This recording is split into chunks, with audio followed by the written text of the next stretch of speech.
Morning to all. ஓகேவா? இன்னைக்கு நம்ம என்ன டாபிக் சப்ஜெக்ட் பார்க்க போறோம் அப்படின்னா டிஎஸ். அந்த டிஎஸ்ல எந்த யூனிட் பார்க்க போறோம் அப்படின்னா ஃபர்ஸ்ட் யூனிட். ஓகேவா? ஃபர்ஸ்ட் யூனிட்ல செகண்ட் ஹாஃப் தான் நம்ம பார்க்க போறோம். அப்ப செகண்ட் ஹாஃப்ல என்ன பார்க்க போறோம் அப்படின்னா initial method. S M initial method. Initial method இதுக்கு முன்னாடி ஃபர்ஸ்ட் ஹாஃப்ல என்ன பார்த்தோம் அப்படின்னா ஒர்க்கிங் ஸ்ட்ரெஸ் மெத்தட் பார்த்தோம். Working stress method. அப்ப அந்த ஒர்க்கிங் ஸ்ட்ரெஸ் மெத்தட்ல என்னென்ன ப்ராப்ளம் பார்த்தோம்னா ஒர்க்கிங் ஸ்ட்ரெஸ் மெத்தட்ல ஃபர்ஸ்ட் இன்வெர்டட் நம்ம அதுதான் வந்து working stress method. Working stress மெத்தட்ல என்னென்ன பார்த்தோம் அப்படின்னா ஃபர்ஸ்ட் டிசைன் பேஸ்ல ப்ராப்ளம். Design base. டிசைன் பேஸ்ல என்ன டைப் ஆஃப் ப்ராப்ளம் பார்த்தோம்? டூ டைப் ஆஃப் ப்ராப்ளம் பார்த்தோம். ஒன்னு சிங்கிள் ரெயின்ஃபோர்ஸ்டு பீம், ரெண்டு double reinforced beam. Two types பார்த்தோமா? முடிஞ்சு போச்சு. இன்னொரு டைப் என்ன பார்த்தோம்? Second type moment of resistance. Moment of resistance base பண்ணி ஒரு ப்ராப்ளம் பார்த்தோம். அப்படின்னா என்ன? ஃபர்ஸ்ட் எஸ்ஆர்பி டியாகிராம் என்ன பண்ணாங்கன்னா அந்த சிங்கிள் ரெயின்ஃபோர்ஸ்டு பீமையோ இல்ல டபுள் ரெயின்ஃபோர்ஸ்டு பீமையோ டிசைன் பண்ணணும். ஓகேவா? டிசைன் பண்ணுறதுல என்ன பண்ணணும்? நார்மல் யூஸ் பண்ணுறதுக்கு அந்த ப்ரொசீஜரை டிசைன் பண்ணணும். எம்மா கடையில் என்ன பண்ணிருப்பாங்க அப்படின்னா வேல்யூஸ்லாம் அவன் கொடுத்துருவான். மட்டும் கொடுத்துருவான். பிபி எவ்வளோ ஏஎஸ்டி எல்லாத்தையும் கொடுத்துருவான். நீ என்ன பண்ணணும்? எம்மா வேல்யூ மட்டும் கொடுத்துருவோம். மொமெண்ட் ஆஃப் ரெசிஸ்டன்ஸ் மட்டும் நீ ஃபைண்ட் பண்ணணும். அது செகண்ட் ஸ்டெப். Second method. இன்னொன்று என்ன பார்த்தா மொமெண்ட் ஆஃப் ரெசிஸ்டன்ஸ்லேயே நமக்கு stress induced. Stress induced top compensate fibre, bottom compensate fibre ரெண்டு ப்ராப்ளம். அதாவது என்ன கண்டுபிடிப்பா அப்படின்னா sigma dash CBC, sigma dash ST. இந்த ரெண்டே தான் இது ஒரு டைப். ஓகேவா? Sigma dash CBC, sigma dash ST என்ன? Allowable stress in steel and concrete. அவ்வளவுதான். எஸ்டி அப்படின்னா ஸ்டீல், சி அப்படின்னா கான்கிரீட். அவ்வளவுதான். இந்த ரெண்டு ஃபைண்ட் பண்ணுறோம். இது ஒரு டைப். அடுத்தது என்ன அப்படின்னா 3 டிபி. டிபில மொமெண்ட் ஆஃப் ரெசிஸ்டன்ஸோ ஸ்ட்ரெஸ் இன்டியூஸ்டு போட்டு ஒரு ப்ராப்ளம் வரும். அவ்வளோதான். இந்த 3 மெத்தட் தான் என்ன பண்ணணும்னா ஒர்க்கிங் ஸ்ட்ரெஸ் மெத்தடில் சால்வ் பண்ணணும். ஓகேவா? இப்போ ஒர்க்கிங் ஸ்ட்ரெஸ் இல்லாமல் லிமிஷன் மெத்தடில் ப்ராப்ளம் பார்ப்போம். இதுக்கு வந்து என்ன சார் இது போல இப்போ லிமிஷன் மெத்தட் சால்வ் பண்ணுவோம். இப்போ பார்க்க முடியாது லிமிஷன் மெத்தட். அப்போ லிமிஷன் மெத்தட்ல செகண்ட் பார்ட் ஒர்க்கிங் ஸ்ட்ரெஸ்ங்கிறது ஃபர்ஸ்ட் பார்ட், செகண்ட் பார்ட் லிமிஷன் மெத்தட். அப்போ அந்த லிமிஷன் மெத்தட்ல நான் என்ன டைப் ஆஃப் ப்ராப்ளம் பார்க்க போறேன்? ஃபர்ஸ்ட் ஒன்னு S R P D R P. S R P D R P S R P single reinforced. ஓகேவா? டிஆர்பிங்கிறது டபுள் ரெயின்ஃபோர்ஸ்டு. ஓகேவா? சிங்கிள் டபுள் ரெயின்ஃபோர்ஸ்டு ஆல்ரெடி நான் சொல்லிட்டேன். ஒன்னொன்னா இதுதான் உங்க ரெக்டாங்குலர் பீம். ஓகேவா? இந்த பீம் நான் ரெயின்ஃபோர்ஸ் வந்து ப்ரொவைட் பண்ணுறேன். பாட்டம்ல மட்டும் நான் ரெயின்ஃபோர்ஸ் கொடுத்தேன் அப்படின்னா அது சிங்கிள். ஓகேவா? பாட்டமே சிங்கிள் சொல்கிறேன்.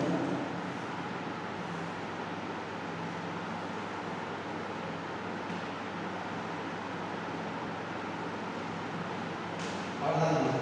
ஓகேவா? டயக்ராம் எடுத்துக்கிட்டேன் அப்படின்னா இந்த ஜோன் இருக்குல்ல இதுதான் டென்ஷன் ஜோன். டென்ஷன் ஜோன் இது பாட்டம்ல, இது கம்பல்சன் ஜோன். அப்படியே பார்த்தா அப்படின்னா சிங்கிள் பார்த்துட்டு இதான் டிஃபரன்ஸ். சிங்கிள் என்ன பண்ணிடலாம்? ஜஸ்ட் ஒரு ஜோன். அது எதை சொன்னால் டென்ஷன் ஜோன். டென்ஷன் ஜோன் வந்து ரெயின்ஃபோர்ஸ் பண்ணால் சிங்கிள் ரெயின்ஃபோர்ஸ் இருக்கு. டென்ஷன் கம்பல்சன் ரெண்டு ஜோன்லையும் ரெயின்ஃபோர்ஸ் மட்டும் ப்ரொவைட் பண்ணலாம். ரெயின்ஃபோர்ஸ் லிமிட்ஸ் என்ன அப்படின்னா கம்மி. ஓகேவா? ரெண்டு பக்கம் ப்ரொவைட் பண்ணிடலாம் அப்படின்னா அது டபுள் ரெயின்ஃபோர்ஸ் இருக்கு. இவ்வளோதான் இந்த டிஃபரன்ஸ். அப்போ டென்ஷன் சொல்லியது கம்பல்சன் சொல்லியதுன்னு நமக்கு தெரிஞ்சுக்கணும். அப்போ டென்ஷன் என்னது? Tension release, compulsion complete. அவ்வளோதான். தெரிஞ்சுக்கணும். இப்போ இது ஒரு பேசிக் ப்ராப்ளம் ஆகும். அடுத்து இன்னொன்று என்ன பார்க்கலாம்? இது சிங்கிள் அண்ட் டபுள்ல மொமெண்ட் ஆஃப் ரெசிஸ்டன்ஸ் கண்டுபிடிக்கும். ஓகேவா? இது சிங்கிள் அண்ட் டபுள்ல மொமெண்ட் ஆஃப் ரெசிஸ்டன்ஸ் கண்டுபிடிச்ச ஒரு ப்ராப்ளம். இதுக்கு டேக்ல டிபி. டிபில எம்ஆர் கண்டுபிடிக்க ப்ராப்ளம். இவ்வளோதான் என்ன பார்க்கலாம் அப்படின்னா இந்த லிமிஷன் மெத்தடை பார்க்கக்கூடிய பேசிக்ஸ் வாங்க இதுக்கு நம்ம என்ன பண்ணுறோம் ஓப்பனிங் தான் பார்க்கணும் ஓகேவா.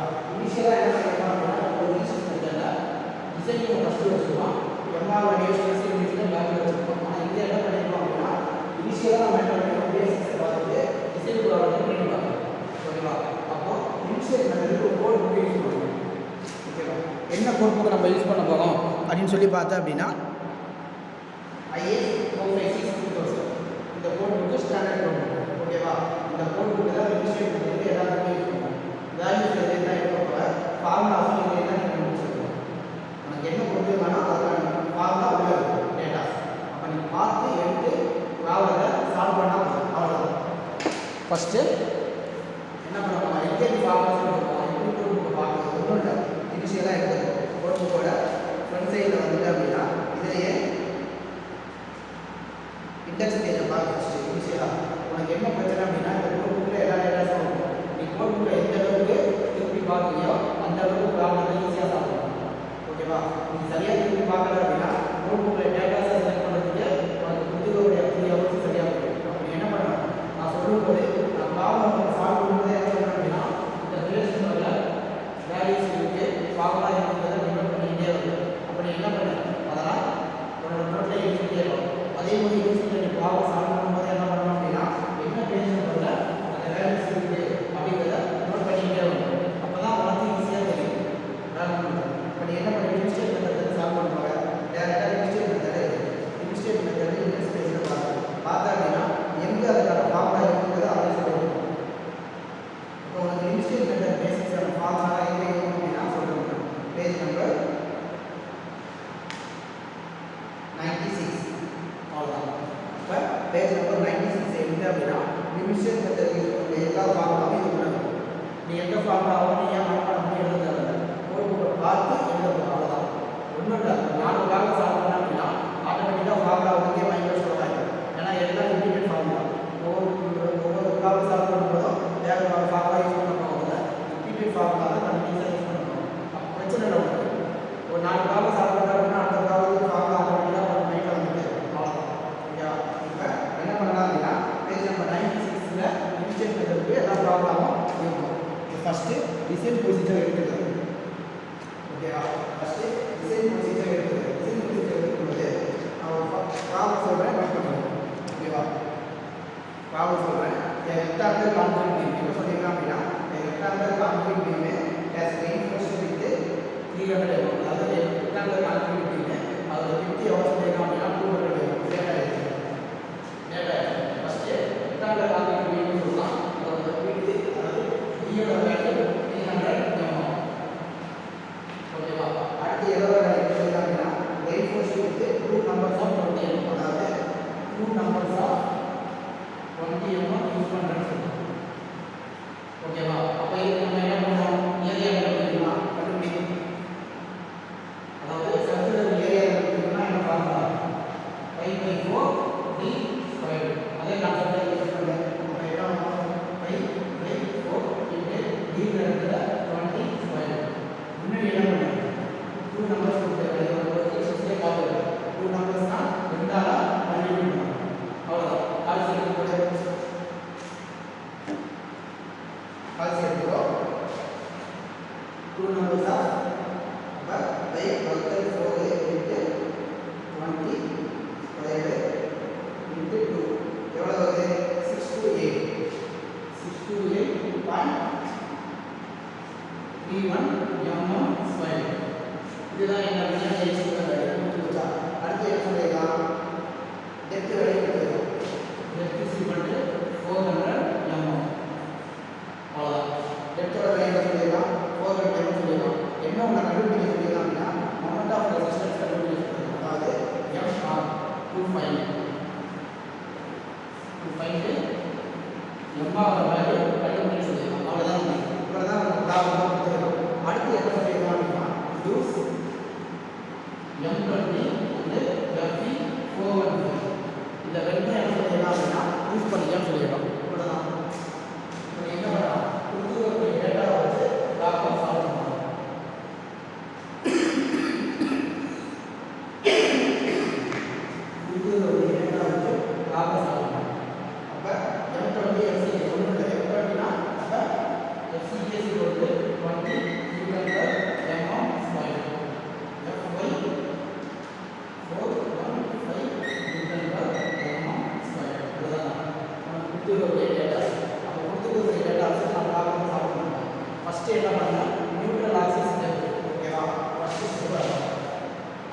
ஃபர்ஸ்ட் ஸ்டெப் என்ன அப்படின்னா neutral axis depth. Neutral axis depth வந்து என்ன பார்க்கலாம்னா x u என்ன இனிஷியல் கண்டுபிடிக்கணும். x u தான் கண்டுபிடிக்கணும். அப்ப x u என்ன பார்க்கலாம்னா உங்களோட கோட் புக் எடுக்கணும். இந்த கோட் புக்ல என்ன பேஜ் நம்பர் வந்து நான் சொல்லிட்டே இருக்கேன். கோட் புக்ல பேஜ் நம்பர் 96 எடுத்துக்கிட்டா ஃபர்ஸ்ட் சென்டென்ஸ் அதான் கொடுத்துருக்கோம். என்ன கொடுத்துருக்காங்க அப்படின்னா determine the depth of the neutral axis for the following equation. Depth of the neutral axis கண்டுபிடிக்க following equation யூஸ் பண்ணி சொல்றோம். அவ்வளவுதான். என்ன சொல்லிருக்காங்க 0.87 f5 a s t divided by 0.36 fck d. அவ்வளவுதான். ஓகேவா? நமக்கு என்ன கணக்கு தெரியும்? f5 தெரியும், a s t தெரியும், fck தெரியும், d தெரியும். ஆன்சர் பண்ணலாமா? 0.87 f5 வந்து 415 into AST 628 divided by 0.36 into 20 into இதோட வேல்யூ வரும். அவ்வளோதான். இப்போ நம்ம கால்குலேட் பண்ணா அப்படியே கால்குலேட் சால்வ் பண்ணு. அப்படியே கால்குலேட் பண்ணு. என்ன வேல்யூ போடுது? 0.87 into 415 into 628 equal to எவ்வளவு வருது? 226.70 into 10 power 3. இதுதா கீழ பாகம் வருது 0.36 into 20 into 300 போட்டோம்னா 2160. அவ்வளோதான். இப்போ ஆன்சர் எடுத்து அப்படின்னா எக்ஸ்யூ ஓட வந்து தெரிஞ்சுமா 226.70 into 10 power 3 equal to வருது 2160. 4.96.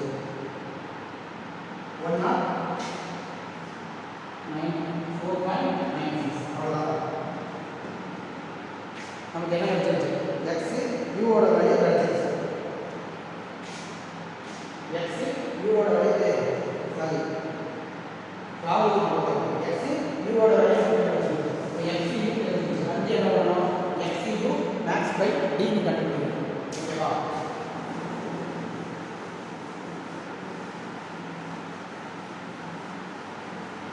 அடுத்து என்ன பண்ண போறோம்?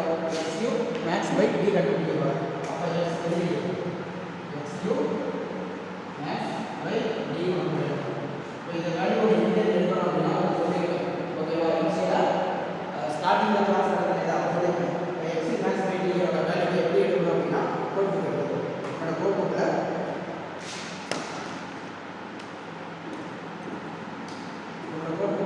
பேஜ் நம்பர் 70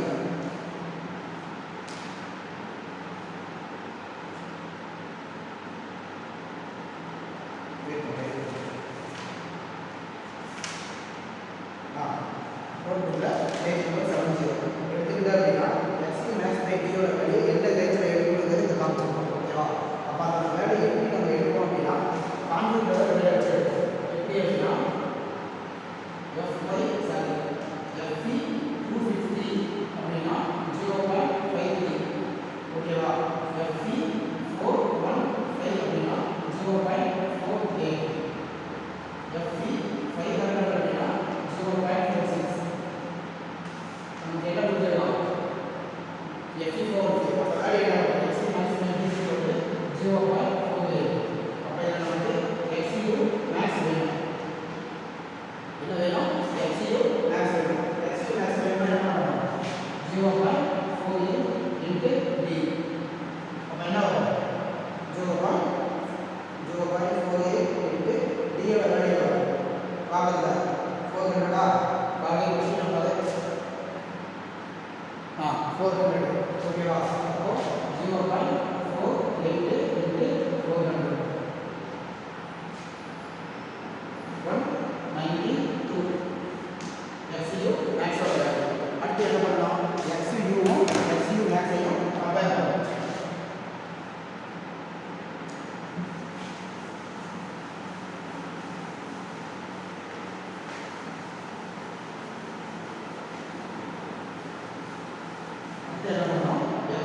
மேக்ஸையும் கம்பேர் பண்ணணும். ஓகேவா?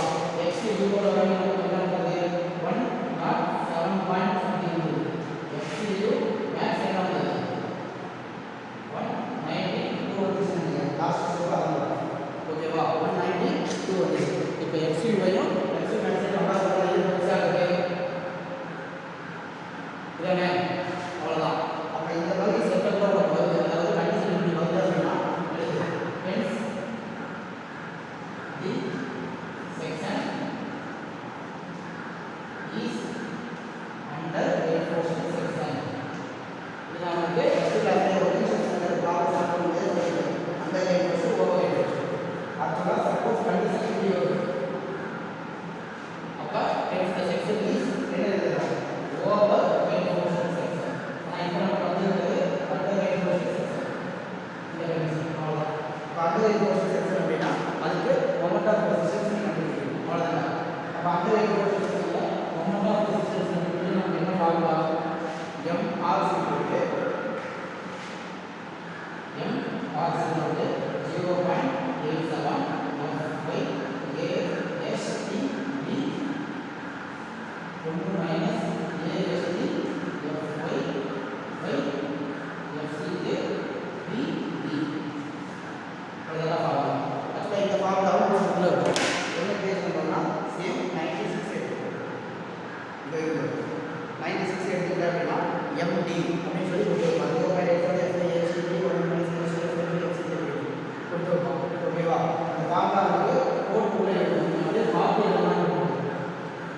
அப்போ இதில் நமக்கு என்ன நடக்குது தெரியாது. இது பெருசாக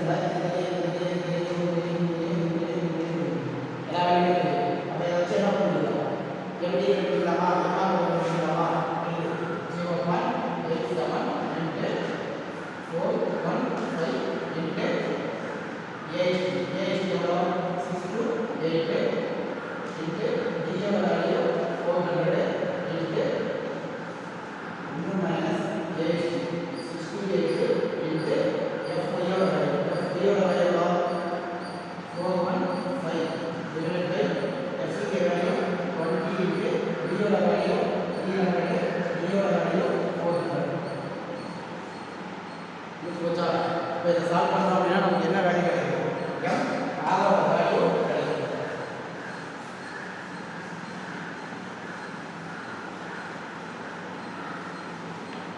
இதை சால்வ் பண்ணுறோம் அப்படின்னா நமக்கு MR ஓட வேல்யூ கிடைக்குமா? அப்போ MR அப்படின்னு சால்வ் பண்ணணும். அது சரி.